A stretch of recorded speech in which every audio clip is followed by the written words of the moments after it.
कृष्ण को चक्रव्यूह में लाने की ताकत केवल मुकेश में ही है। तो वो जो 2100 रुपये वाली बात बोल रहे हैं ना, ये जो लालच है हमारे मन में, तो बहुत सारे सक्षम लोग आपके पास आते हैं कि इस योजना में हमारे को डलवाओ, नहीं डलवाओगे तो फिर देखते हैं, अगली बार आएगा तो देखते हैं। ये मुगलों के परिवार की झगड़े किस बात के थे?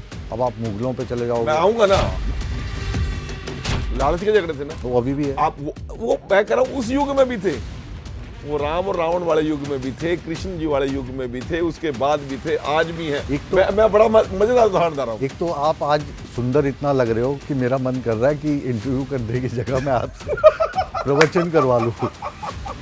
चक्रव्यूह देखिए मुकेश राजपूत के साथ।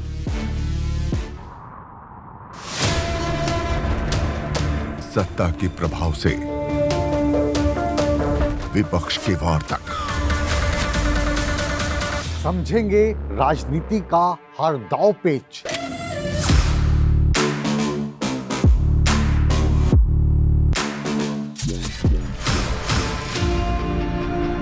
सवालों के रास्ते होगा मुद्दों का हर घेरा पार।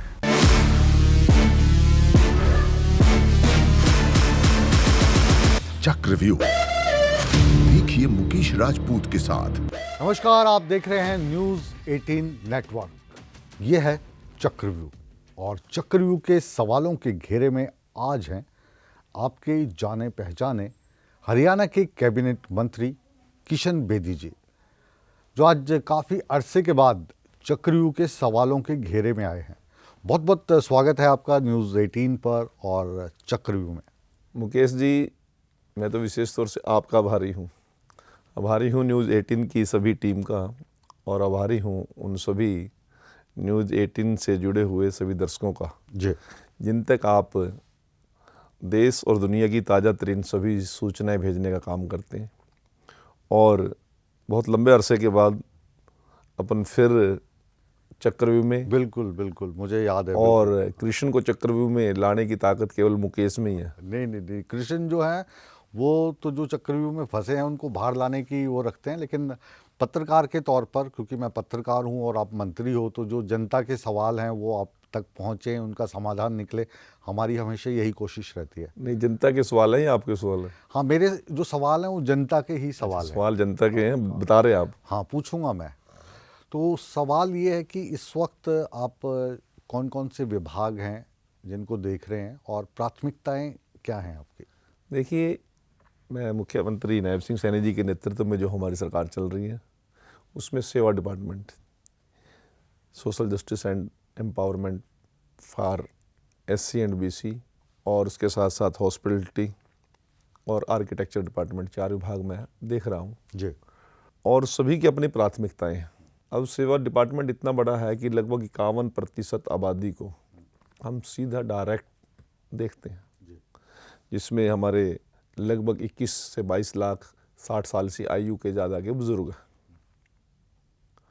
लगभग 9 लाख के आसपास हमारी विधवा बहनें हैं, लगभग 1.25 लाख हमारे दिव्यांगजन हैं, उसके बाद कैंसर पीड़ित, थैलेसीमिया पीड़ित, एसिड पीड़ित और 21 प्रकार की बीमारियों से ग्रस्त उन कमज़ोर, लाचार, बेबस लोगों को हम प्रति महीने आर्थिक सहायता देने का काम करते हैं। उसके साथ बोने हैं, किन्नर हैं, बहुत से ऐसे जो लोग सुन नहीं सकते, बोल नहीं सकते, बेसहारा बच्चे हैं जिनके माँ बाप दोनों चले गए या जिनके बाप चले गए, उन सभी लोगों को प्रति महीने हम 3200 रुपये से लेकर, और उससे ऊपर जो तेजाब पीड़ित है उनकी अलग अलग कैटेगरी है, कैंसर पीड़ित की भी अलग अलग कैटेगरी। अच्छा लग रहा है ये जिन लोगों का आप तो उनको हम 3200 रुपये महीना, और लगभग 36 लाख लोगों को, 36 लाख से ज़्यादा लोगों को हर महीने हरियाणा सरकार के मंत्री के तौर पर 10 तारीख को मेरे लोकप्रिय मुख्यमंत्री, सौम्य मुख्यमंत्री, बटन दबाकर DBT के माध्यम से उन गरीब के अकाउंट तक भेजने का हम काम करते हैं, ताकि उनको भी कोई ना कोई सहारा, एक भरोसा सरकार पे रहे और उनकी छोटी छोटी ज़रूरतें वो पूरा कर सकें। इसके साथ साथ हमने इस पिछले चुनाव के अंदर वादा किया था कि मेरी बहनों की आर्थिक स्थिति ठीक हो और उनके एम्पावरमेंट के लिए, उनके सशक्तिकरण के लिए, उनकी छोटी छोटी ज़रूरतें हैं बहनों की, उनके लिए लाडो लक्ष्मी योजना 2100 रुपये महीना देने की बात थी, आज 10.5 लाख से ज़्यादा बहनें इसमें जुड़ चुकी हैं। और पहली बार हमने एक ऐसा यूनिक एक्सपेरिमेंट किया है। पहले आप किसी भी स्कीम का लाभ लेने के लिए आप कार्यालय में जाते, सरकारी कार्यालय में जाते, सरकारी बाबुओं के पास जाते थे, CSC सेंटर में जाते थे। हमने ये तय किया, हमने एक अपनी ऐप डेवलप की, एक ऐसी ऐप डेवलप की जिसको घर बैठ के बहन स्वयं स्मार्टफोन पर उसको अपलोड कर सकती हैं। अब वो बहन सक्षम नहीं है, बेटा कर सकता है, बेटी कर सकती है, उसके हस्बैंड कर सकते हैं, पड़ोसी कर सकते हैं, परंतु सरकारी फार्म कोई नहीं भरना, दफ्तर में नहीं जाना। और आप जब अपनी ऐप को अपलोड करोगे, वो आपकी ऐप पे ही, आपका मोबाइल ही बता देगा कि आपका फार्म सही जमा हो गया है और नेक्स्ट मंथ से आपके खाते में 2100 रुपये आने शुरू हो जाएंगे। किसी की गारंटी, किसी से पूछने की जरूरत नहीं है। बिल्कुल, ये जिन लोगों का आप जिक्र कर रहे हैं, जिस वर्ग का आप जिक्र कर रहे हैं, जाहिर है कि ऊपर वाले ने आपको एक बहुत अच्छी अपॉर्चुनिटी दी है कि निम्न वर्ग की, गरीब की, विधवाओं की, किन्नरों की, शेड्यूल कास्ट के लोगों की जो समस्याएं हैं वो आप सुलझा पाएँ। ऐप की आप बात कर रहे हैं, तो मेरा सवाल ये है कि क्या हरियाणा में साक्षरता दर अभी उस लेवल पे पहुंच चुकी है कि लोग ऐप का उपयोग करके वो काम करवाएं? क्योंकि मैं आपकी बात पहले आपने पोर्टल वगैरह किए थे, उसमें वो खुलते ही नहीं थे। हमें इस प्रकार की जानकारियां थी। किसी वर्ग विशेष का नाम लेना, हमारे अधिकारी भी, कर्मचारी भी, जब गरीब आदमी उन कार्यालयों में डिस्ट्रिक्ट हेडक्वार्टर पे 40-45 किलोमीटर जाए, अफसर ना मिले, फार्म नहीं मिला, फार्म में करेक्शन ठीक करनी है, फिर कह दिया चलो अगले हफ्ते आना, बहुत लंबा प्रोसेस था। CSC सेंटरों की कोई शिकायतें आ रही थी, छोटे छोटे काम के लिए भी वो रकम ज़्यादा ले रहे थे, ऐसी जानकारी हमारे पास आ रही थी। तो वो ऐप इसलिए डेवलप की कि किसी को सरकारी फार्म लेने के लिए किसी की जरूरत ना पड़े। नहीं, मैं कह रहा हूँ कि बहुत अच्छी पहल है, लेकिन मतलब उस चल रही है अच्छे से। मैं वहीं आ रहा हूँ ना जी। हमने क्या ऑप्शन दिया कि एक एप्लीकेशन को अपलोड करने के लिए स्वयं सक्षम है बहन भर ले, बेटी, बेटा, देवर, पड़ोसी, मित्र, प्यार, कोई भी उसको उसी की स्वयं की जानकारियां तो अपलोड करनी है, उसने उसकी पारिवारिक जानकारियां ही तो अपलोड करनी है। उसकी डेट ऑफ बर्थ होगी, उसकी आर्थिक स्थिति होगी, उसका कोई बिजली का मीटर हो गया, उसकी आइडेंटिटी हरियाणा की हो, डोमिसाइल जिस प्रकार का, वो बहुत सामान्य सा फार्म है, उसमें बहुत ज़्यादा उलझने हमने नहीं रखी हैं। और उसका लाभ ये हुआ कि आज 11 लाख के आसपास मैंने अपने आप को स्वयं अपलोड किया है और उसका 7 किस्तें उनके अकाउंट में जा भी रही हैं। इसी से मिलता जुलता मेरा सवाल है, एक आम नागरिक को जो समस्याएं आ रही हैं, ये इतने सारे जो पहचान पत्र हो गए हैं, कहाँ पे कौन सा वैलिड होगा। अभी पिछले दिनों की बात है, मुझे अपने बेटे की वेरिफिकेशन करवानी थी, तो उन्होंने हमें तो लगता है कि जो आधार कार्ड सरकार ने बना के दिया है यही सर्वोपरि है, लेकिन उसमें आधार कार्ड नहीं चलेगा। किसी जगह आप जाएंगे, वहाँ पे खाली आपकी वोटर आईडी नहीं बनी, तो उसको लेकर हमारी 4 प्रकार की आइडेंटिटी या आधार कार्ड पहचान पत्र से पहले की थी। राशन कार्ड था, वोटर कार्ड था, हमारा ड्राइविंग लाइसेंस, DL था और हमारा क्या कहते हैं पासपोर्ट था। अब उसका सारे का समप हमने एक जगह कर दिया, 4 कागज उठा के घूमने की बजाय आपका आधार कार्ड दे दिया, आपका परिवार पहचान पत्र दे दिया। आधार कार्ड वैलिड नहीं है, ये भी मैं बोल रहा हूँ। बहुत नहीं, कहाँ ऐसा मुझे नहीं, मेरी जानकारी में पासपोर्ट की जो वेरिफिकेशन के लिए आते हैं उसमें आधार कार्ड नहीं है। अगर आप उन्होंने क्या आइडेंटिफिकेशन मांगी आपसे? उन्होंने कहा कि वोटर कार्ड चाहिए हमें। अब मैं कह रहा हूँ ना 4-5 आइडेंटिटी है, उनमें से एक अलग डिपार्टमेंट हो सकता है कि सेंटर का कोई ऐसा होगा, विषय मेरी जानकारी में नहीं है। हरियाणा में हम परिवार पहचान पत्र है या आधार कार्ड पे हम सारे काम करते हैं, हमारी सरकार करती है। जब आप दुनिया से आप कंपैरिजन करना जा रहे हो, आज के दिन के अंदर, आज चांद पे सबसे पहले कौन पहुंचा? भारत पहुंच रहा है। नील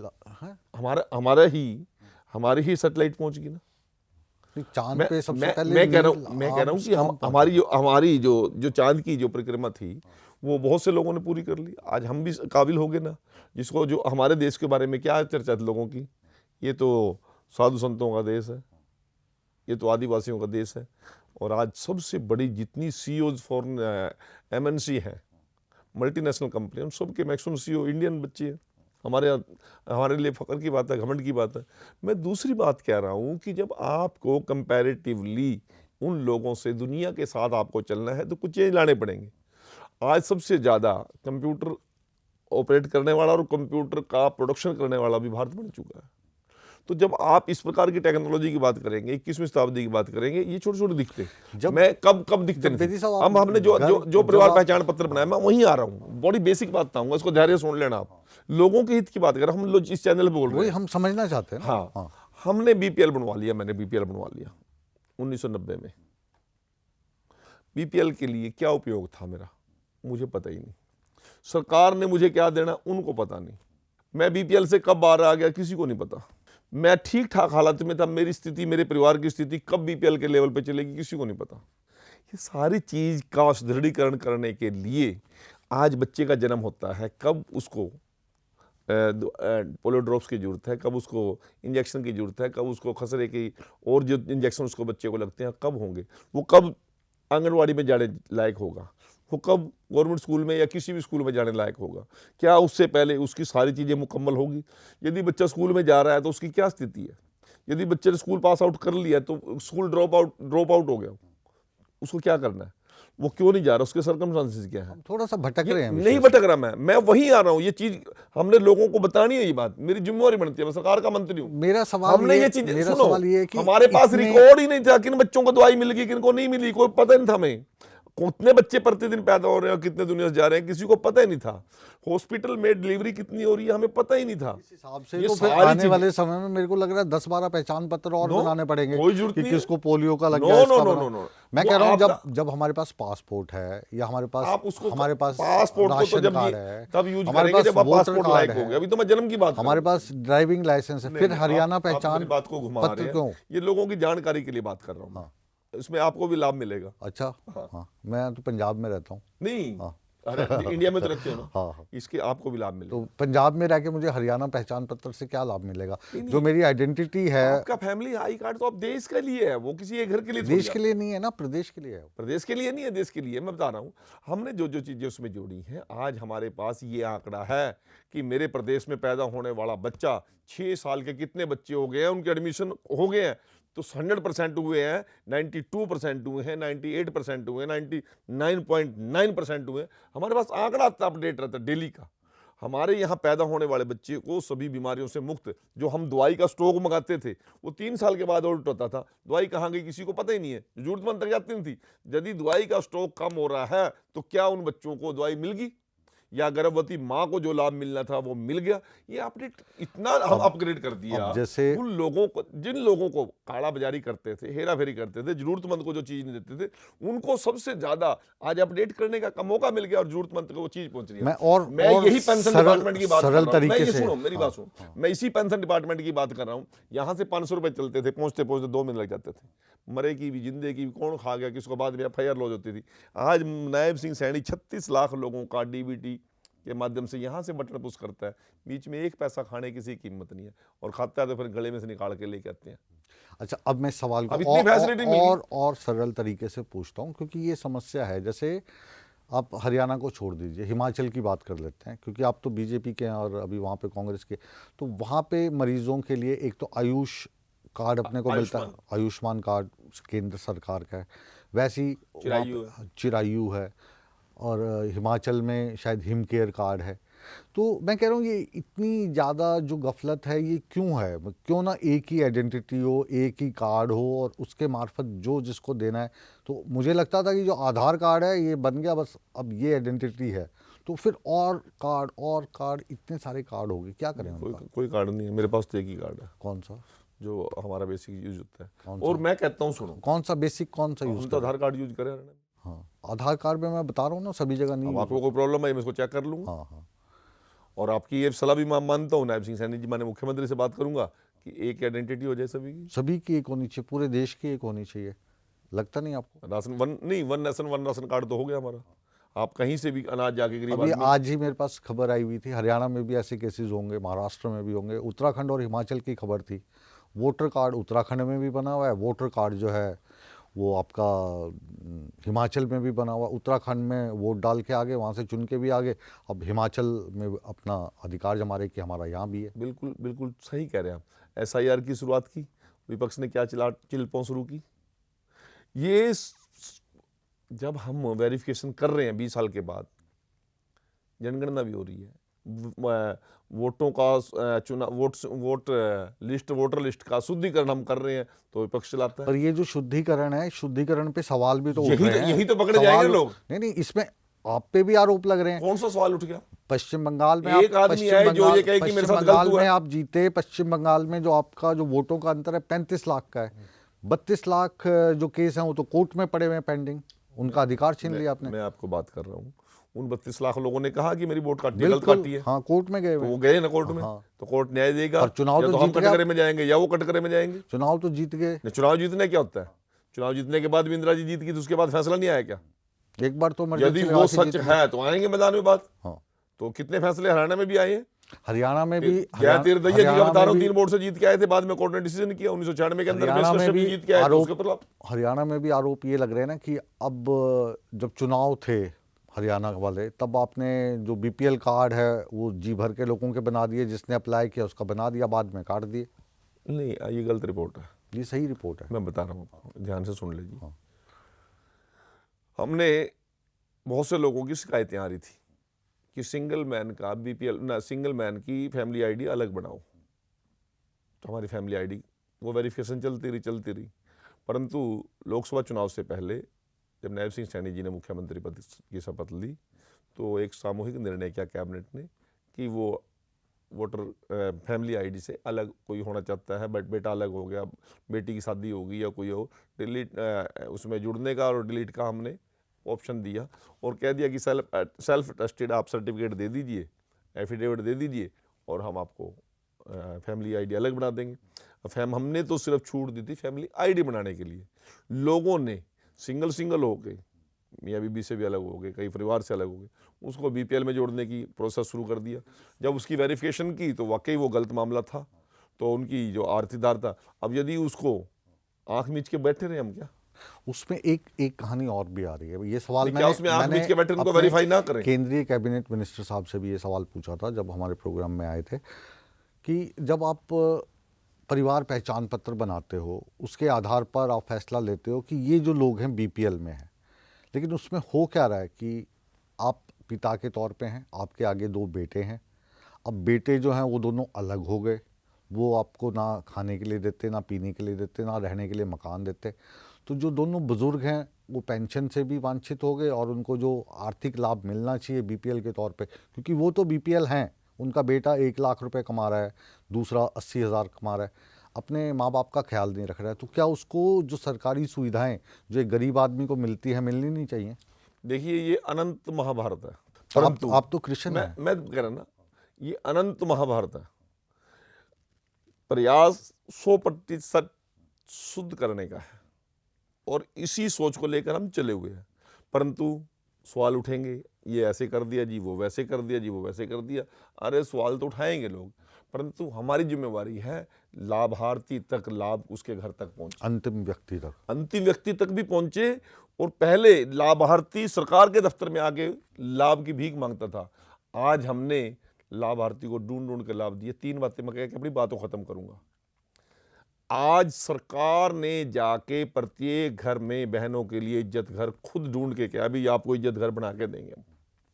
अब कई बार तो ऐसे जिद करने लगते हैं कि हमें लाभ चाहिए नहीं, आप कहते हैं मैं दे के रहूंगा, पूरी बात सुनो, और वो लाभ की जगह नुकसान पूरी होता है। बात सुनो, हाँ, पूरी बात सुनो। हाँ। हमने घर तक पहुंचाने का काम किया। हर घर में शुद्ध जल हमारी सरकार ने खुद जाके प्रत्येक जरूरतमंद के घर में शुद्ध जल पहुंचाने की हमारा पूरे देश के अंदर अभियान चला, जल जीवन मिशन के तहत। इसी प्रकार से जिन लोगों को आवश्यकता थी, आज हमने उसको ओपन कर दिया। हमने कोई लिमिटेशन रखी, जो भी बहन लाडो लक्ष्मी योजना में अपनी एज और अपनी फैमिली इनकम के हिसाब से जुड़ना चाहे वो खुद अपने आप को अपलोड कर ले, कोई फॉर्म लेने की जरूरत नहीं है, आपकी अपनी ऐप है। मतलब लाडो योजना जो है ये हर गरीब अमीर सबके लिए लागू है। जो कोई बहन सरकार में लेक्चरर है, टीचर है, क्लर्क है, बाबू है, डॉक्टर है, क्या उनको मिलना चाहिए? कौन सी बात कर रहे हैं? वही मैं पूछ रहा हूं। कौन से देश की बात करें, कौन सी दुनिया की बात कर रहे हैं? वही मैं पूछ रहा हूं। हमने कहा कि जो जरूरतमंद है, एक कोई क्राइटेरिया तो बनेगा ना। यहाँ पे मुफ्त का मिलता है कल ना। को कृष्ण बेदी की मैसेज अप्लाई करेगी, यहाँ पे मुफ्त कल को कृष्ण बेदी की मैसेज अप्लाई करे, क्या ये हंसी का मजाक की बात नहीं होगी? सर 80 ये हंसी मजाक की बात नहीं होगी क्या? 80 करोड़ लोगों को आप मुफ्त में राशन दे रहे हैं, किनको दे रहे हैं? जो जरूरतमंद है। उनको आदत पड़ गई है। आपने आप कभी लगे लाइन में? नहीं, आपने अप्लाई किया कभी? मैं कह रहा हूँ 80 तो करोड़ क्यों नहीं किया? 60 आपका करोड़। जमीर जिंदा है, आप मान रहे हो उस बात को कि मेरे को जरूरत नहीं है, लेकिन जिनको जरूरत सवाल- नहीं है वो किसको क्यों दें? सवाल ये उठ रहा है कि सशक्त गरीबी, किसको करना है? सशक्त किसको करना है? हम कह रहे हैं कि हमारे जो देश की अर्थव्यवस्था है, आप बार बार जाके दावा करते हैं कि वो विश्व में तीसरी अर्थव्यवस्था है। मेरी बात सुनो, 80 करोड़ लोगों मैं को ये मुफ्त कह में रहा हूं, राशन दे रहे मैं हैं। ये कह रहा हूं, ये सुने सुनाए आंकड़े महंगाई आंकड़े की बातें हैं ये। कितना आंकड़ा मैं ये बता कह रहा दीजिए। हूं, क्या जरूरतमंद को देना गलत है क्या? और जो अपात्र है उसको क्यों दे? कौन से जगह लिखा है? Vote bank. कृष्ण बेदी की पत्नी लाडू लक्ष्मी का लाभ क्यों ले? यदि आपकी मिसेज टीचर है, लेक्चरर है, आपकी आर्थिक स्थिति सुदृढ़ है, परमात्मा ने सक्षम किया है, तो आपको क्या जरूरत है? गैस की और सब्सिडी, यदि इस स्थिति के अंदर भी गैस कोई कहता है कि मैं तो लाइन में लगूंगा 21 रुपए की, लगे, उसको कौन रोक रहा है? परंतु जब परमात्मा ने सक्षम किया ये, तो उन लोगों का भी आत्मिक जिम्मेवारी बनती है कि पात्र व्यक्ति तक वो लाभ पहुंचे। ईमानदारी से बताना, क्योंकि आपका संबंध दलित परिवार से है, दलित के बेटे के तौर पे हम आपको प्यार करते हैं। आप अभी भी गाँव में जाते होंगे, अभी भी क्योंकि लाइन लगी रहती है आपके घर पे, मैं देखता हूँ। तो वो जो 2100 रुपये वाली बात बोल रहे हैं ना, ये जो लालच है हमारे मन में, तो बहुत सारे सक्षम लोग आपके पास आते हैं कि इस योजना में हमारे को डलवाओ, नहीं डलवाओगे तो फिर देखते हैं, अगली बार आएगा तो देखते हैं। नहीं, बिल्कुल ठीक बात है। लालच देखो किसी ने नहीं छोड़ा, परंतु गैस की सब्सिडी कितनों ने छोड़ दी? मैं वही बात कर रहा हूँ, लालच किसी ने नहीं छोड़ा, परंतु हमें तो कोई सीमा तय करनी पड़ेगी ना, कुछ सीमा तय करनी पड़ेगी ना। मैं अब आपको एक बात बताना चाहता हूँ कि मनोहर जी की सरकार ने कितना बड़ा परिवर्तन किया है, आपको पता ही नहीं है। ये पूरा देखा ये नहीं देखा, अब मैं बताऊंगा आपको। मैं कई जगह उदाहरण देता हूँ इस बात के। मेरे पास गरीब की कौन सी जात होती है? गरीब तो चाहे ब्राह्मण है, चाहे गरीब चाहे तो राजपूत गरीब होता है, गरीब और तो वो गरीब आर्थिक रूप से हो सकता है। हाँ। मैं बताता हूँ। मेरे पास जब मैं पहली बार मंत्री बना, सामाजिक न्याय मंत्री, मेरे पास एक वैश्य परिवार की एक बेटी आई। बाप की कुछ दिन पहले मृत्यु होगी, छोटी दुकानदारी थी, बाप के जाने के बाद वो कारोबार था ही नहीं कोई ना संभालने वाला। माता है, छोटा भाई था। उसने मेरे कुछ दोस्तों के साथ संपर्क किया, अभी सामाजिक मंत्री न्याय मंत्री है और इस विभाग में कुछ लाभ दिलाएंगे। उस बच्ची की जो मैंने उसकी पढ़ने की इच्छा और आगे बढ़ने का जज्बा जो मैंने देखा, तो वो बेटी कहती जी मैंने यूपीएससी करनी है और मेरी कोई स्कीम का लाभ दो। मैंने जब चेक किया तो मेरे पास एससी वेलफेयर की स्कीमें हैं, बीसी वेलफेयर की स्कीमें हैं, दिव्यांग की स्कीमें हैं, परंतु किसी गरीब के लिए कोई स्कीम नहीं है। क्योंकि गरीब की जाति अग्रवाल थी, गरीब की जाति राजपूत थी, गरीब की जाति ब्राह्मण थी। पहले हमारे से पहले जो सरकारें थी वो जो भी योजना लेके आते थे वो कास्ट आधारित लेके आते थे, चाहे उसको आवश्यकता है चाहे नहीं है, और जरूरतमंद चाहे कितनी भी जरूरत उसको हो, यदि वो उस श्रेणी में नहीं आता तो उसको लाभ नहीं दे सकते। पूरी बात सुनो, 2014 से हम एक दूसरे से मिल रहे हैं। मैं पूरी बात सुना सवाल पूछ रहे हैं हम। मैं मैं वही बता हर रहा एक उसमें प्रोग्राम में मेरा हर विषय एक पूरा चक्कर होने में- दो, हाँ। मेरा विषय पूरा होने दो। तो इस आरक्षण जो है, इस बात को मनोहर लाल जी ने समझा, हाँ। और मनोहर लाल जी ने कितना बड़ा फैसला लिया, आपको शायद जब मैं बताऊंगा तभी पता लगेगा, ध्यान में भी नहीं आएगी। बहुत से लोगों, हमारे साथ के मंत्रियों को भी कई बार, और कई बार सामान्य लोगों को भी, और कई बार बहुत जो लोग मैनेजमेंट करने वाले उनको भी ध्यान में रहती है चीजें। मनोहर लाल जी ने क्या निर्णय किया? कोई भी स्कीम मैं जाति आधारित नहीं बनाऊंगा, मैं स्कीम बनाऊंगा गरीब के आधारित। आज 1,80,000 रुपये का जो बीपीएल किसी भी जाति का व्यक्ति है, किसी भी धर्म का व्यक्ति है, उसको उन्हीं सभी स्कीमों का लाभ मिलेगा जो एक गरीब आदमी को मिलता है। हमने वो कितना बड़ा एक यूनिक यो टर्न लेके आए हैं। आज प्रत्येक, हम भी लाचार हो जाते थे, आ जाता था कोई ना कोई ठाकुर भाई, लेकिन अभी भी जैसे हम आज आपसे हम 1,80,000 से नीचे सवाल मैं कह यदि रहा हूं, देश में करें तो बीपीएल की अपर लाइन 1,20,000 और हमारी 1,80,000। बिल्कुल बहुत अच्छी खुशी की बात है। और मनोहर लाल खट्टर साहब से इससे बड़ा ये कोई जो काम नहीं हो सवालात हैं हमने पूछे और ये सारी स्कीम्स उन्होंने हमें समझाई। लेकिन दिक्कत जो मैं आपको बता रहा हूँ कि माँ बाप को अलग कर दिया, बेटे अलग हो गए, बहू अलग हो गई, और जो बाप है वो बेचारा आज भी गरीब है। और आप जब एक परिवार पहचान पत्र बनाते हो तो कहते तेरे एक बेटा को तो 60,000 मिले, एक को 30,000 मिले, 90,000 हो गए, 90 को 12 से गुना करोगे तो 1,80,000 के ऊपर चले जाएंगे वो, तो उसको नहीं मिल रहा। वो कह रहा जी मैं तो भर गया।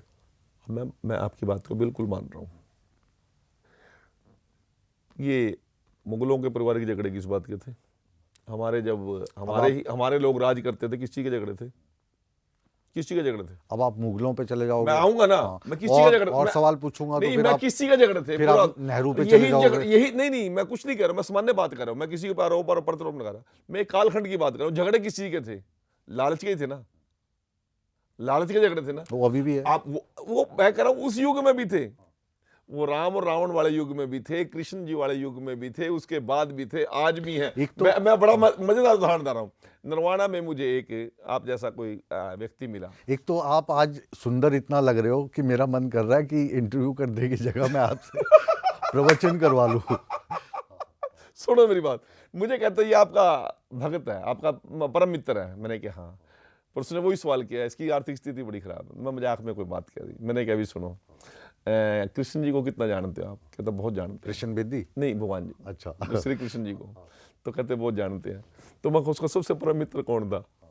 कहते सुदामा। माँ क्या हालत है इसकी, जो वो भगवान होके उसकी हालत नहीं सुधार पाया। मतलब आप मंत्री लोग कृष्ण, हम तो लोग ये हर सुदामा। युग में रहेगा। सुनो, बाली ने सुग्रीव की पत्नी को किडनैप कर लिया, रखा था ना। अब मैं तो ऐसी, राम रावण के टाइम में भी किडनैपिंग थी, वहां उस कालखंड में भी छुआछात थी। सबरी के बेर, झूठे बेर खा लिए राम जी ने। ये आदिवासी गुफाओं में रहने वाले, कंदराओं में रहने, ये भेदभाव कभी खत्म हुआ नहीं, ना कर पाएगा कोई। ये तो जीवन है, चलेगा। परंतु मैं एक बात कहता हूं, मेरे पार्ट पे मैं जितना किसी का कर सकूं वो मैंने अपनी जिम्मेवारी निभानी चाहिए। और यदि जो इस जिम्मेवारी से जो भागता है वो फिर पाप का अधिकारी है। चलो अब थोड़ा सा राजनीति पे आते हैं। ये जो कृष्ण बेदी जी मेरे समक्ष बैठे हैं, कैबिनेट में मंत्री हैं, संगठन में महामंत्री हैं, एक जिम्मेदारी और आपको दे दी 9 जिलों की, वो क्या है? महामंत्री के तौर पे हमारा बंटवारा किया हमने। हाँ। 9 जिले, सभी तीनों महामंत्रियों को। एक तीसरी और जिम्मेदारी भी मिली अभी है। मैं नहीं, वो पहले से ही हूँ, मैं एससी मोर्चा का प्रभारी एससी भी हूँ। मोर्चा के। तो भारतीय जनता पार्टी में आजकल कर्मठ कार्यकर्ताओं की कमी है या कुछ आपकी ट्यूनिंग ज़्यादा अच्छी हो गई है? नायब सिंह नहीं, सैनी नहीं, ऐसा नहीं है। साथ के साथ? देखो सुनो मेरी बात। मैं आपको एक बात बड़े गजब की बताता हूँ। यहाँ पे ऐसा कुछ नहीं होता कि किसी का कोई कर्मठ कार्यकर्ता की बात है, ये बात है। अब क्या हुआ, जैसे हम सरकार में आए, उससे पहले मैं महामंत्री था, ठीक है, सरकार में आ गए, विधायक हो गए, सरकार में आ गए, तो मैंने तुरंत ये बात कही।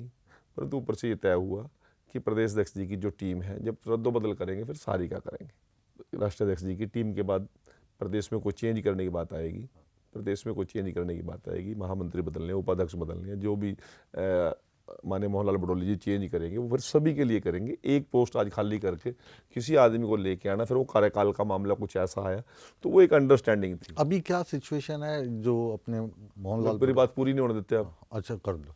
तो उस नाते महामंत्री की जिम्मेवारी निभा रहा हूं मैं। तो ये मोर्चे के प्रभारी की जो जिम्मेवारी थी वो उससे पहले की है। वो अभी कोई नई नियुक्तियां नहीं कर रहे हैं हम, कोई भी, सिर्फ संगठनात्मक काम को चला रहे हैं। जैसे ही ऊपर से कोई तय होगा, अब सब यदि कोई चेंज होगा, महामंत्रियों में चेंज होगा, टीम में बडोली जी की टीम में चेंज होगा, नीचे जिलों में चेंज होगा, कहीं भी जो चेंज होगा उसमें बेदी जी का चेंज हो जाएगा। ऐसा कुछ नहीं है। पहले आप लोग कहते थे कि जो हवाई चप्पल वाला है उसको हम हवाई जहाज की यात्रा कराएंगे।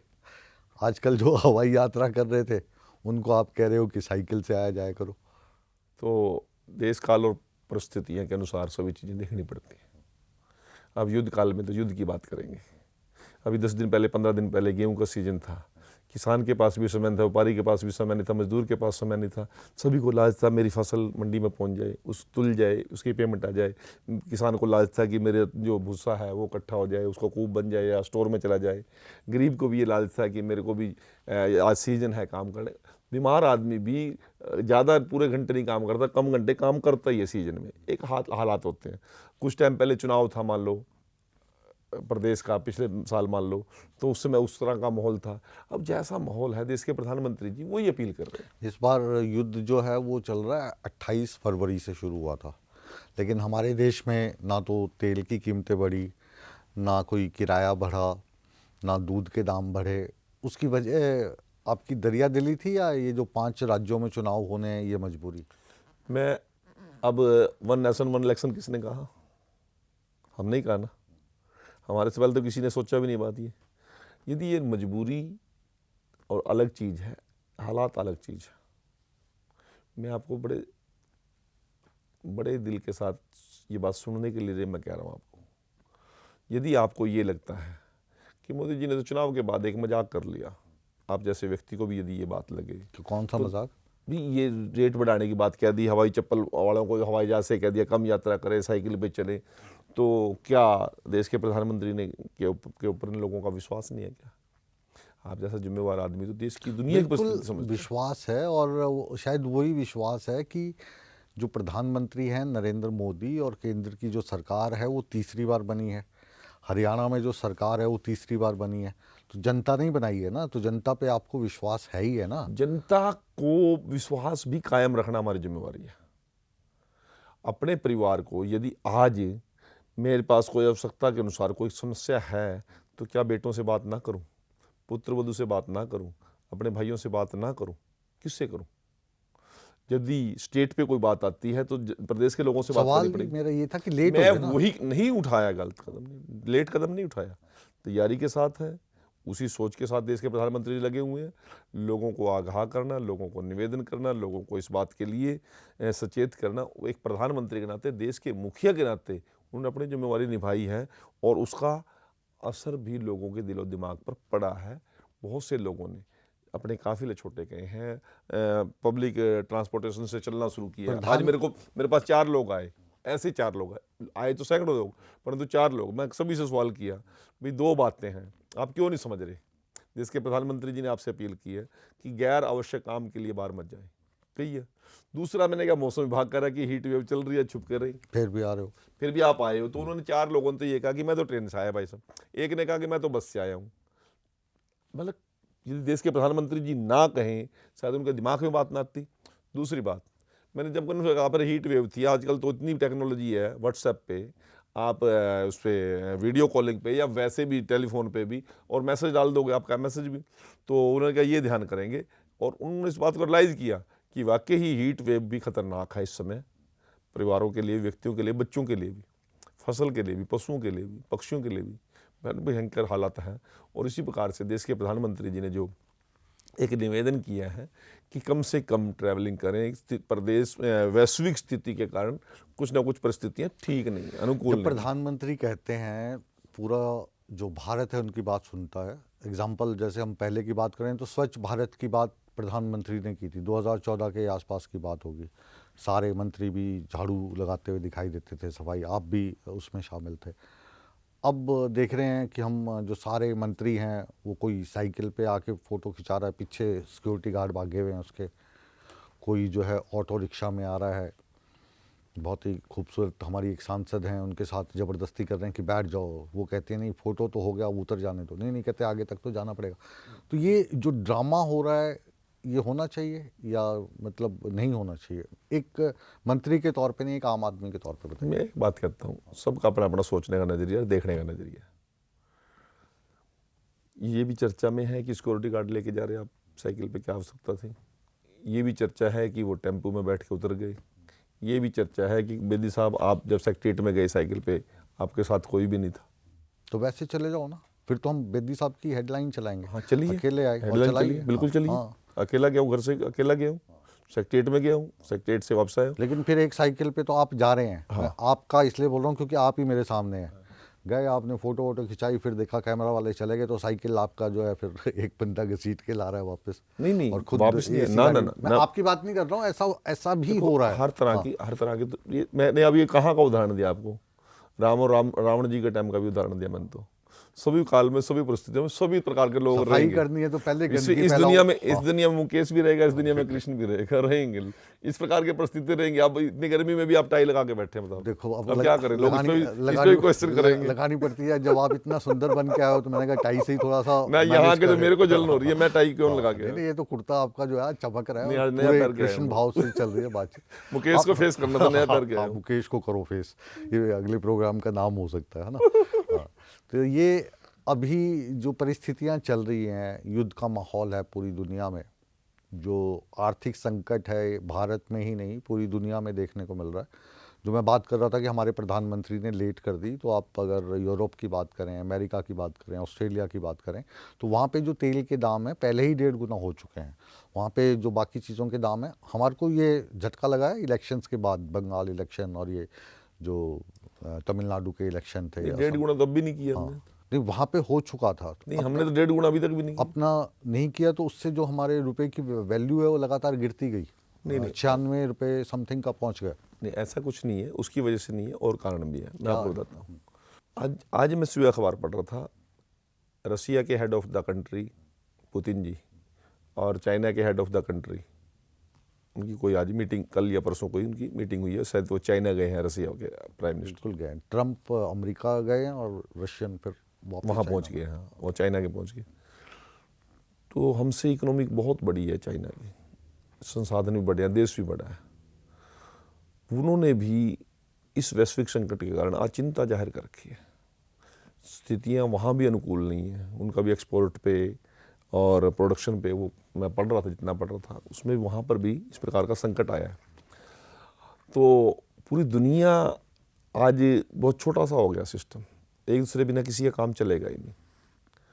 परंतु ये बीच में जो खाड़ी देशों का युद्ध है, वाकई ही मानव जाति के लिए एक बहुत बड़ा खतरा है, और इसके हिसाब से हमें भी, आपके माध्यम से मैं भी अपील करना चाहता हूँ, सारी परिस्थितियों को देखते हुए हमें भी देश की हालात के अनुसार अपने आप को ढालना पड़ेगा। अभी मैं दूसरी बात कर रहा था, ऊर्जा की बहुत बड़ी संकट खड़ा होने जा रहा है। मैं एक ये वाला आपसे विस्तार से जानूंगा। मुझे एक आप ईमानदारी से, यकीन से बताओ कि ये जो प्रधानमंत्री को 2-2 बार अपील करनी पड़ी है कि आप सोना मत खरीदें, आप कम यात्रा करें, पेट्रोल डीजल बचाएं, बाहर जाने की आवश्यकता हो ना जाएं, तो इसके पीछे जो बेस है वो हॉर्मुज ही है, ईरान और यूएस का जो वॉर चल रही है, या प्रधानमंत्री जी के थ्रू या किसी के थ्रू आपको कोई जानकारी मिले कि कुछ बड़ा होने वाला है, बड़ा संकट आने वाला है? नहीं, देखिए, जितना मैं देश की इकोनॉमी को जानता हूँ और जितना मेरा ज्ञान है और जितना मैंने प्रधानमंत्री जी को सुना है, सबसे बड़ा कारण तो यही है। इससे पहले तो कोई स्थिति पूरे वर्ल्ड में कोई ऐसी स्थिति थी ही नहीं। रसिया और यूक्रेन का हुआ, उसका बहुत ज़्यादा कोई असर था नहीं भारत पे। अब मैं अधिकारियों की अभी पिछले दिनों मीटिंग ले रहा था, तो डेवलपमेंट वर्क्स को लेके, तो उसमें एक बात आई कि हमारा जो ये तार कोल का रेट पिछले 15-20 दिन के अंदर जो 42 रुपये था, वो 84 से 86-88 रुपये हो गया, डबल से, क्योंकि सारा क्रूड ऑयल से ही सारा ये मटेरियल बनता है। और वहीं पे जहाँ पे डेली वो पासेज हो रहे थे वहाँ से, अब वो वहाँ पे एक बहुत बड़ा वहाँ पे भीड़ हो गई है, उस प्रकार की ट्रैवलिंग सिस्टम डाउन। वो आने नहीं दे रहे, ईरान वाले भी नहीं आने दे रहे, ईरान वाले भेज रहे हैं तो उनको अमेरिका वाले रोक रहे हैं। वो एक बहुत बड़ा संकट खड़ा हो गया। जब सप्लाई चेन टूट जाएगी तो फिर आपके प्रोडक्शन पे फ़र्क पड़ेगा, आपकी डेवलपमेंट पे फ़र्क पड़ेगा, आपकी ज़रूरतों की चीज़ों पे फ़र्क पड़ेगा। यदि आप जो यहाँ से एक्सपोर्ट कर रहे थे, आपकी माल नहीं जा रहा, आपका करेंसी का क्राइसिस खड़ा हो जाएगा। तो ये सारी की सारी परिस्थितियाँ, देखो, अब हम तो इस लायक नहीं है, इतना बड़ा विजन नहीं है हमारा, परंतु पूरी दुनिया ने अपने आप को ऐसे हालात पर, प्रकृति ने बना रखे थे कि पूरी दुनिया को उस पोर्शन का गुलाम होना पड़ा। ये तो ईरान को आइडिया मिला, पहले उसको आइडिया ही नहीं था। नहीं, आइडिया तो होगा, बाद में वो पहले टोल टैक्स नहीं लगाने की बात थी, अब वो कह रहे हैं कि जो भी गुजरेगा टोल टैक्स देना पड़ेगा, और भारत वालों को शायद ज़्यादा देना पड़े, क्योंकि हमारी थोड़ी इजराइल के लिए ज़्यादा सेफ्टी का मामला है। तो इसलिए ये आज से पहले इस पर का कोई विकल्प नहीं देख सके, पूरी दुनिया को जरूरत थी उस पासेज की, तो परंतु प्रकृति ने पूरी दुनिया को एक इस इतने पोर्शन के अधीन कर दिया। आज चाइना भी परेशान है, पूरा एशिया के अंदर संकट पैदा हो गया। इसी प्रकार से यूरोपियन कंट्री के अंदर भी स्थिति पैदा। हमारा जो एक्सपोर्ट का माल है, उनको जरूरत है, वो पहुंच नहीं रहा, उन तक भी नहीं पहुंच रहा, उनको भी दिक्कत है। अभी आप तारीफ कर रहे थे हमारे बच्चों के ब्रेन की, हमारे इंडियन लोगों की, जो आप बता रहे थे गूगल में सीईओ लग गए हैं और बड़ी बड़ी मल्टीनेशनल कंपनी हैं, उसमें जो भारतीय मूल के लोग हैं, चाहे वो बाहर पैदा हुए हैं, वो बड़ी भूमिका में हैं। अभी चाहे हरियाणा हो, पंजाब हो, हिमाचल हो, या देश का साउथ इंडियन हो, केरल के लोग हों, बाहर जाना चाहते हैं और बाहर जाके वो अच्छा कर रहे हैं और अच्छी ज़िंदगी भी जी रहे हैं। ब्रेन ड्रेन इसको हम बोलते हैं। इसको रोकने के लिए, जाहिर है कि हरियाणा की बात नहीं कर रहा हूँ मैं, हमारी केंद्र सरकार या भारतीय जनता पार्टी का कुछ है? नहीं, बिल्कुल, मैं आपकी बात एक लाइन में समझ गया, मैं सारी बात कहूँ। अब देखिए, व्यवस्थाएं खड़ी की जा सकती हैं। अब इंडिपेंडेंट कंट्री के अंदर, आज़ाद देश के अंदर किसी पर पाबंदी नहीं लगा सकते आप लोग। आप उनके लिए ऐसे हालात पैदा करें कि उनकी आवश्यकता यहाँ पे पूरी हो। के लिए कोई कदम उठाए जा रहे हैं? उस प्रकार का जब ग्लोबलाइजेशन की बात है, पूरी दुनिया के साथ कंपटीशन की बात है, तो यदि हम उस लेवल पे नहीं जाएंगे तो पिछड़ेंगे। अपने लोगों को उस प्रकार का वातावरण नहीं देंगे तो पिछड़ेंगे। आज हमारे पास वर्ल्ड क्लास हॉस्पिटल है, जितने भी गल्फ कंट्रीज़ के लोग हैं वहाँ ट्रीटमेंट कराने के आपके गुड़गांव में आते हैं, आपको पता होगा। क्या बोलते हैं उसको, एयर एम्बुलेंस के द्वारा आ रहे हैं, और इतना बड़ा नेटवर्क बन चुका है। पाकिस्तान के लोग लाइन लगा के भारत में इलाज के लिए आते हैं, अफ़गानिस्तान के और जितने कंट्रीज हैं गल्फ़ के मैक्सिमम लोग आपके गुड़गांव में ट्रीटमेंट के लिए आते हैं। मुझे तो ऐसी जानकारी है कि रसिया के लोग भी मैक्सिमम लोग यहाँ मेडिकल टूरिज्म जो है वो लगातार बढ़ रहा है, कोई शक नहीं। अब हमने ऐसा वातावरण मिल गया। अब मैं आपको बताता हूँ कि मैं 2018 में या 17 में 18 में शायद माननीय मनोहर जी के साथ विदेश टूर पे गए थे हम, इजराइल और यूके की ट्रैवलिंग। जितनी भी मीटिंग उस समय मुख्यमंत्री जी के साथ उन लोगों ने की या पहले से तय थी, दिल्ली की बजाय लोग गुड़गांव की चर्चा करते थे, क्योंकि दुनिया भर की मल्टीनेशनल कंपनी को जो एनवायरनमेंट गुड़गांव में मिला है, और सबसे ज़्यादा वो एस्टेब्लिश पूरी दुनिया की, इंडिया में जो भी मल्टीनेशनल कंपनी उनके हेडक्वार्टर आपके गुड़गांव में, ऐसा माहौल मिल गया उनको। एयरपोर्ट नज़दीक हो गया, देश की कैपिटल नज़दीक हो गई, हरियाणा की बिजली व्यवस्था ठीक थी, मनोहर जी ने इस समय रोड्स के सिस्टम भी ठीक किया, लैंड ऑर्डर को भी ठीक किया, सारा कुछ किया। तो आज दुनिया एस्टेब्लिश होगी, वहाँ चर्चा गुड़गांव की चल रही थी। आपकी बेंगलोर के, नोएडा के मुकाबले गुड़गांव की बहुत लोगों ने इस प्रकार की चर्चाएँ थी और ऐसा वातावरण की बात थी। तो मैं आपके माध्यम से ये बताना चाहता हूँ, उस प्रकार का वातावरण तो हमें तैयार करना पड़ेगा, और कर भी रहे हैं। हमारे देश की सरकार भी करे, प्रदेश की सरकार भी। अब हमने नई औद्योगिक नीति लेके आए हैं, बड़ी लंबी चर्चा कैबिनेट में 3 बार हुई है, और उस प्रकार का जो आवश्यकताएं हमारे औद्योगिक क्षेत्र को मजबूत करने के लिए वो सारी सुविधाएं हम देने का काम कर रहे हैं। जो ऑब्स्टिकल थी उनको सबको हमने बड़े बड़े दिल के साथ मुख्यमंत्री जी ने बैठकर उसको दूर किया। जो अनुसूचित जाति है और जो जनजाति है, काफ़ी समय से ये दबी कुचली रही है, तो अब क्योंकि आप इसके मंत्री हैं तो इनके उत्थान के लिए कुछ योजनाएं आप देखिए, बहुत सी चीज़ें हैं, मैं आपको 2-3 चीज़ें बताना चाहता हूँ। कांग्रेस के राज में एट्रोसिटी बड़ी थी, चाहे मिर्चपुर कांड हुआ, चाहे गोहाना कांड हुआ, हरसोड़ा कांड हुआ, बगाना कांड हुआ, परंतु परमपिता परमात्मा की ऐसी अनुकंपा है, ऐसा आशीर्वाद है। बहुत बड़ी घटना हरियाणा में जब से हमारी 12 साल से सरकार है, ऐसी घटना नहीं घटी। ऐसा जाट आंदोलन तो हुआ। मैं आप बात को कहीं और ले जाएंगे। मैं SC-BC की बात बिल्कुल भी नहीं भूल जाना चाहता ना मैं ले जाऊंगा, जाट आंदोलन पे भी आ जाऊंगा मैं। अभी मैं जिस वर्ग की आपने शुरुआत की, मैं उसी की बात कर रहा हूँ। तो ऐसा वातावरण हमने दिया, जो विस्थापित लोग परेशान थे 7.5-8 साल से, उनको मिर्चपुर के लोगों को एस्टेब्लिश किया। वो जिम्मेदारी तो आप ही को दी गई। वो मेरी जिम्मेदारी मेरी थी, मनोहर लाल जी ने कहा था इस प्रकार का, तो उनको रिहेबिलिटेट किया। हो गए सारे, वो सब रिहेबिलिटेट हो गए, उनको कब्जे दे दी, उनको रजिस्ट्री दे दी। इसी प्रकार से हमने हरियाणा प्रदेश में वातावरण बनाया। हमारे यहाँ पे सफाई कर्मचारी आयोग का गठन किया था, पहली बार हमारी सरकार ने किया। ऐसी लोगों की बातें सुनने के लिए, उनकी समस्याओं का समाधान करने के लिए शुरुआत की तो हमारी सरकार ने की, SC आयोग बनाया। इसी प्रकार से बहुत से संतों महापुरुषों के जयंती समारोह, कोई पूछता नहीं था, उन लोगों को इस प्रकार का वातावरण दिया। यहाँ पे तो बाप दादाओं के नाम पर जयंती समारोह प्रतिवर्ष मनते थे। पहली बार संत शिरोमणि रविदास जी के नाम पर, कबीर जी के नाम पर, भगवान वाल्मीकि जी के नाम पर, अम्बेडकर जी के नाम पर उनके जयंती समारोह मनाए, उनकी यूनिवर्सिटीज़ के नाम रखे। उन लोगों को भी ये लगे कि ये हमारा ही प्रदेश है, हमारी बातें सुनी जाती हैं। इस प्रकार का वातावरण तैयार किया, और उसका लाभ क्या मिला? आज सौहार्दपूर्ण माहौल के अंदर देखो घटनाएं घटेंगी, कुछ ना कुछ छोटा मोटा कोई ना कोई अपने तरीके से राजनीति को उसको स्वरूप देगा, परंतु सबसे बढ़िया वातावरण जो जाति के नाम पर जो यहाँ पर दंगे होते थे, उनको शांत करने का हमने प्रयास किया, और उन लोगों के जख्मों पर मरहम लगाकर एक ऐसा वातावरण दिया कि आज भगवान वाल्मीकि जी के नाम पर यूनिवर्सिटी है, संत शिरोमणि रविदास जी के नाम पर मेडिकल कॉलेज है, विश्वकर्मा जी के नाम पर यूनिवर्सिटी है, मुख्यमंत्री जी के आवास का नाम है संत कबीर कुटीर। लोगों को लगता है कि हमारा ही प्रदेश है, हम 20 प्रदेश के अंदर हमारे भी खून पसीने से मजबूती है। ये जो आपने जो सारी यूनिवर्सिटीज़ वगैरह बनाई, ये आप लोगों ने बनाई या जो पहले से नाम थे नाम बदल दिए? कोई नाम नहीं बदला हमने, एक भी नाम नहीं बदला, क्योंकि अभी मैं ये देखता हूँ कि नाम बदलने में एक भी नाम नहीं बदला, नया बनाया सारा। अब बाबा बंदा सिंह बहादुर जी के नाम पे, गुरु गोविंद सिंह जी के नाम पे सारी चीज़ें हम फ्रेश कर रहे हैं। महिलाओं को लेकर, और सच कहें तो महिलाओं से पहले जो युवा हैं उनकी चिंता बहुत सता रही है। हरियाणा एक ऐसा प्रदेश रहा है जहाँ पे नॉनवेज खाना, शराब पीना दूसरे राज्यों की तुलना में ना के बराबर है, क्योंकि अधिकतर जो हरियाणा का हिस्सा है आर्य समाजी है। यहाँ से दिल्ली जाते हैं, बहुत बड़े बड़े 5 स्टार टाइप के जो रेस्टोरेंट ढाबाज हैं, वहाँ पे नॉनवेज नहीं मिलेगा आपको। लेकिन नशा इतना तेज़ी से फैल रहा है कि अब पहले देखिए मैं बिल्कुल लोग आपकी कहते थे आपकी उड़ता- तरह उड़ता आप जितने पंजाब, आप अब चिंतित हैं, उड़ता हरियाणा जितने देखने को आप मिल चिंतित हैं उससे ज़्यादा हम भी चिंतित हैं। हमारी जिम्मेवारी है। हमारे समय में यदि ऐसा हो रहा तो जिम्मेवार हम ही बनते हैं उसके, परंतु प्रयास में कहीं भी हमारी कमी नहीं है। मैं आपको बता रहा हूँ, आपने मेरे मुंह की बात छीन ली। आर्य समाज का हमारे हरियाणा प्रदेश पर बहुत बड़ा प्रभाव रहा है और उसी के कारण से जाति भेद भी खत्म हुआ था। शिक्षा का जो प्रचलन हरियाणा प्रदेश के अंदर हर वर्ग के लोगों को मिला। गुरुकुल पद्धति के अनुसार, जो आज से 100 साल पहले इतनी सरकारी स्कूल की व्यवस्था ही नहीं थी, ना अंग्रेजों के टाइम अंग्रेजी शिक्षा हमारे लोग लेना चाहते थे, तो खूब हमारे दयानंद सरस्वती जी का, स्वामी विवेकानंद जी का बड़ा प्रभाव रहा इस क्षेत्र पे।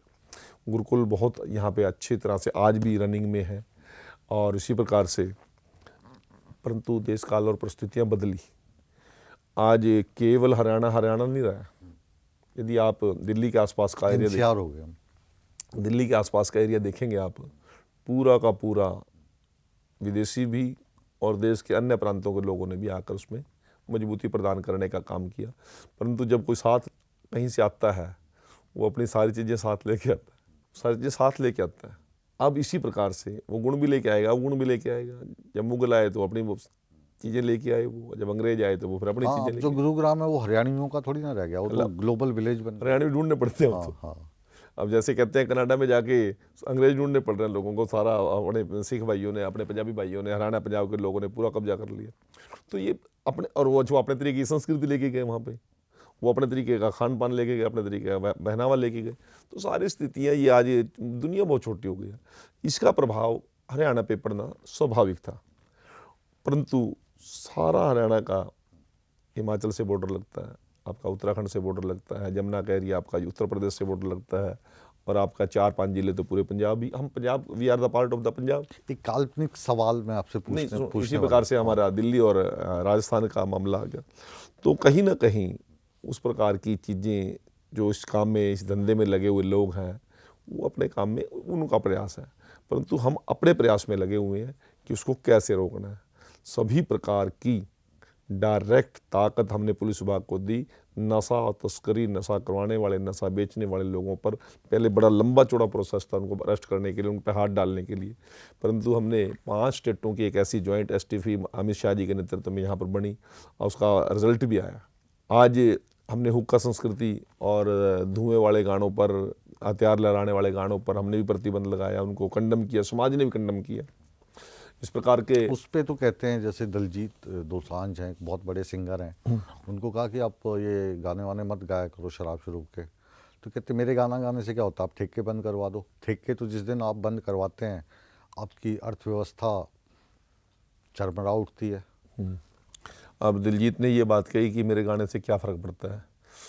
आज जितने भी डॉक्टर्स हैं, मेडिकल्स के लोग जुड़े हुए हैं, बच्चा गर्भ में भी, हमारे तो ग्रंथ बोलते हैं, किताबें बोलती हैं कि अभिमन्यु पेट में था तो उसकी माता द्रौपदी वह सुनते सुनते सो गई, तो बच्चा भी सो गया, तो वह अभिमन्यु वो चक्रव्यूह घुसना तो पता लग गया आज उसको, आप भी उसी चक्रव्यूह उसी में चक्रव्यूह में। तो अब उनको, भाई को ये नहीं पता कि आप लोगों के उस पीढ़ी के आप हीरो लगते हो उनको, और मेरे हीरो का ऐसा हेयर स्टाइल है, मेरे हीरो का ऐसा चश्मा है, मेरे हीरो की जेब में ऐसा पेन है, मेरा हीरो टाई लगा के है, तो क्यों नहीं रीस करेगा। प्रभाव कोमल दिमाग पे प्रभाव पड़ता है। एक मैं काल्पनिक सवाल पूछ रहा हूँ, और यदि एक जिम्मेवार आदमी यदि इस प्रकार के बयान दे के किसी जिम्मेवारी से बचना चाहता है, ऐसा नहीं बयान देना चाहिए। इस चक्रव्यूह का, क्योंकि काफ़ी सालों के बाद आप आए हो, मैं आखिरी काल्पनिक सवाल पूछना चाहता हूँ। एक फिल्म आई थी नायक, देखी थी आपने? अनिल कपूर की। पत्रकार था, फिर एक दिन का सीएम बना देते हैं उनको, सीएम साहब। हम ये कल्पना करते हैं कि एक दिन मोदी साहब बहुत खुश हो जाएं और कहें कि एक दिन के प्रधानमंत्री आप, तो उस एक दिन में कौन कौन सी तब्दीलियां आप करना चाहोगे ये कल्पना देश में और कल्पना नहीं करनी, हरियाणा में? ये कल्पना नहीं करनी, नहीं करोगे? कल्पना ही नहीं करनी। तो चलो, आप एज ए नागरिक, मैं आपको एक कार्यकर्ता के नाते एक बात कह रहा हूँ। एक जिम्मेवारी के साथ एक बात कहता हूँ, बहुत अच्छी परिस्थिति में देश के प्रधानमंत्री के हाथों में देश है। जिस प्रकार की आज वैश्विक संकट है, यदि इतना मजबूत नेतृत्व ना होता तो शायद परिस्थितियाँ और बिगड़ सकती थी। हमने तो उस समय लॉकडाउन भी बड़ा लेट लगाया था। आज परिस्थितियाँ काफ़ी हम लोगों को समझने की आवश्यकता है। वैश्विक संकट के साथ साथ हम भी प्रभावित हैं, चाइना प्रभावित है, रसिया, पूरा दुनिया प्रभावित है। आज हम तो यही दुआ करते हैं परमपिता परमात्मा उनका उत्तम स्वास्थ्य और दीर्घायु हो। मोदी जी के हाथों में केवल भारत सुरक्षित नहीं है, पूरा इंटरनेशनल पर्सनैलिटी है मोदी जी, और इंटरनेशनल पर्सनैलिटी होने के नाते उसी प्रकार के निर्णय मजबूती के साथ देश को आज यहाँ स्थिति में लेके आए। यही देश था, हम इस काल पे मार के बात करते थे, आप भी हम भी करते थे। आज सारी दुनिया मुट्ठी में। आज हर एक के हाथ में मोबाइल दे दिया, 300 रुपये का खर्चा। हाँ, ट्रेन में चढ़ना डर लगता था, हाँ। ट्रेन में रेलवे स्टेशन पे जाते हुए डर लगता था। आज वंदे भारत से सारे देश का स्वाभिमान बढ़ता है। देश की सीमाएं इतनी असुरक्षित थी कि आतंकवादी तो आते थे, देश के अंदर ही पत्थरबाजी पैदा हो गए थे, मेरे सैनिकों पर पत्थरों से हमला करते थे। आज देश के प्रधानमंत्री के हाथों में देश की सुरक्षा इतनी मजबूत है कि हम आज घर में घुस के मारते हैं। आज देश के प्रधानमंत्री जी ने ये ताकत दे दी कि आप जैसा काबिल व्यक्ति ये सोच सकता है कि मेरे पास सारी अपॉर्चुनिटी है, मैं जो गेन करना चाहूँगा कर लूँगा। नहीं तो हमारी तो सीमाएं सुरक्षित कर दी थी, बंद गए थे हम, भारतीयों ने सोचना बंद कर दिया था। आज देश सुरक्षित हाथों में है, परंतु परिस्थितियाँ कैसी हैं, कल आज गर्मी है, कल मौसम ठीक हो जाएगा, फिर बारिश आ जाएगी, हर प्रकार का मौसम चलता है। ये देश काल और परिस्थितियाँ हैं। इस संकट से भी हम भी निकलेंगे और मोदी जी के ऊपर हमें पूर्णतः विश्वास है, संकट से हमें सभी को निकाल लेंगे। चलो, इस सवाल को मैं अलग तरीके से पूछता हूँ। आपके विज़न में और जो लोग आपके साथ काम कर रहे हैं, आपकी पार्टी में काम कर रहे हैं, आपकी सरकार में काम कर रहे हैं, तो प्रदेश को आप किस मुकाम पे ले जाना चाहते हैं, देश को आप किस मुकाम पे ले जाना चाहते हैं? देखिए, ये हरियाणा भारत का एक ऐसा प्रदेश है, चाहे खेल है चाहे सैनिक है। हमारी आबादी 2-2.5% है देश के हिसाब से, हमारा क्षेत्रफल 2% है, परंतु सेना में मजबूती के साथ सुरक्षा में भारत की सुरक्षा में सबसे महत्वपूर्ण रोल है हरियाणा का। खेलों में एक तरफ पूरा देश होता है और एक तरफ हरियाणा होता है, चाहे ओलंपिक हो, एशियाड हो, कॉमनवेल्थ हो। इसी प्रकार से अनाज के मामले में, इसी प्रकार से आज हम उद्योग के मामले में भी देश का सिरमौर हरियाणा बनना चाहता है। हम उस ओर बढ़ रहे हैं, क्योंकि युवाओं को रोजगार देने के लिए भी परिस्थितियां पैदा करनी पड़ेंगी। आज ज़मीन का टुकड़े कम हुए हैं, खेत की जोत कम हुई है हमारी, और ज़मीन में बहुत ज़्यादा पानी भी नहीं बचा है। और जिस वातावरण में हमारा प्रदेश परिस्थिति है, तो आज हमें कुछ चीज़ों की तरफ बढ़ना पड़ेगा। दुनिया के साथ मुकाबला आपके पास मंच है, देश का सबसे बड़ा नेटवर्क है, हरियाणा में ही नहीं पूरे देश में इस वक्त आप देखे जा रहे हो, विदेशों में देखे जा रहे हो। तो जो दर्शक आपको इस वक्त देख रहे हैं, उनको क्या मैं ये कहता हूँ, हमने निर्णय लिया है शिक्षा, चिकित्सा और सुरक्षा। शिक्षा बिना हमारा एक भी बच्चा वंचित ना रहे, प्रत्येक व्यक्ति को चिकित्सा उपलब्ध हो, और प्रत्येक बहन बेटी को हम ये विश्वास देने में कामयाब हो जाए कि कोई दुष्ट आदमी, कोई देश विरोधी आदमी, कोई समाज विरोधी आदमी किसी की गरीब आदमी की शान की तरफ आंख उठा के देखने की हिम्मत ना करे। ऐसा वातावरण हम देना चाहते हैं, और प्रत्येक नागरिक को ये विश्वास देना चाहते हैं, आपकी ज़रूरत की चीज़ आपके घर तक पहुंचा दे। ये हमारा विश्वास है। वो लंबी लंबी लाइनें हमने सब ख़त्म करने का काम किया है, प्रयास किया है कि आपकी चीज़ें आप तक सरकार लेके जाए। हम लाभार्थी को ढूंढ रहे हैं, लाभार्थी सरकार की योजनाओं का लाभ लेने के लिए हमारे पीछे मत भागे। ये चीज़ सामान्य रिक्शा पुल्लर को मैं विश्वास दिलाना चाहता हूँ, और देश और प्रदेश के उद्योगपति को विश्वास दिलाना चाहता हूँ कि वो सम्मानजनक तरीके से हरियाणा के अंदर रहे भी, कारोबार भी करे, और मजदूर भी पूरा दिन मजदूरी करके अपनी झोपड़ी के अंदर जब जाए, उसको ये चिंता ना हो कि कोई गुंडा दत्ता आके मुझे सता देगा या मुझे परेशान कर देगा। इस प्रकार का वातावरण हम हरियाणा में देने का पूर्णतः प्रयास कर रहे हैं।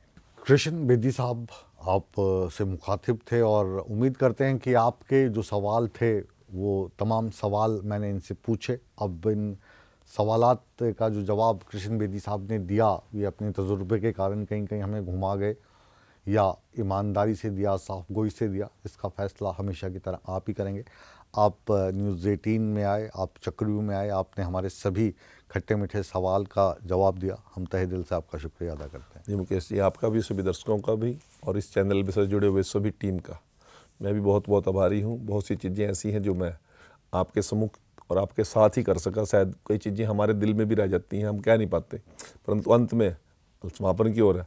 मैं सेव एनर्जी की तरफ बात करूँगा। इस गर्मी के सीजन के अंदर हमें एनर्जी बचाने की ज़रूरत है, पानी बचाने की ज़रूरत है।